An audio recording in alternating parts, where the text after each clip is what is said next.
Hi, I'm Paul, and this is the second part in a series on restoring this 1950s era Yates American woodworking thickness planer.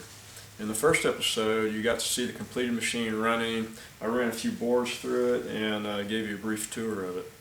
In this episode, I'm going to run through some early photographs from when I got the machine and let you see the condition of it at that time. So without further ado, in March of 2022, I bought this machine from a guy in Dallas for $100. Considering the machine's condition, it's debatable if that was a good price or not. When he bought it, it took a fall off the trailer while it was unloading, and the fall resulted in the motor's outboard motor bell housing getting broken and the table infeed side getting broken. So he basically just set it outside his garage and let it rust. Weighing about 1,200 pounds, it took some work with a pallet jack and a cable winch to get it up onto my trailer. I got it screwed down to the trailer deck and strapped in place for the 85-mile trip home. Once home, I was able to park the trailer in the ditch in front of my house that made for a level and flat unloading surface, rolling down the street and up the driveway. And of course, my dog Gypsy helped look it over. I had not opened the motor controller, but the buttons seemed to be operating smoothly. Now the motor stator was very rusted, as was the retaining nut for the rotor and the 4 screws holding the outboard aluminum rotor fan. And everything else was rusty. The chip breaker weight, the fasteners holding everything together, the cast iron components, sheet metal parts, the cutter head spindle, the knife gibs and the gib screws holding the knives themselves, everything. There were brass rings holding the pressure bar and chip breaker that were the only things not rusty. In the table area below the cutter head, the infeed and outfeed rollers were rusty, and I was worried the knurling on the infeed roller might simply disappear with the rust.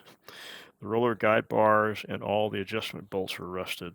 The roller springs were corroded enough that I was concerned they might suffer from stress corrosion fracture. Below the table, things weren't quite so bad. Looking at the height adjustment system, there was enough old, caked-on grease that the gears and axles appeared they might be fine. The bolts affixing the table gibs in place and the associated lash adjustment bolts were all rusted. The gib plates themselves were rusted, and a couple of bolts not shown in these photos were bent, possibly from the fall off the trailer. The motor plate showed the motor to be dual voltage, but I didn't know how it was currently configured. For instance, was it 220 or 440 volts three-phase? Opening the door to the drivetrain revealed more rust.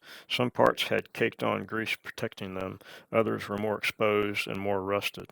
All the gears, the chain, and cogs appeared to be lightly worn as though the machine saw light use. However, there was a brazing repair on this housing for the feed speed adjustment control. Real curious how that happened. The long, flat drive belt was aftermarket and was only about a half an inch wide. It should be about an inch. It was also too tight to accommodate putting the drivetrain into neutral.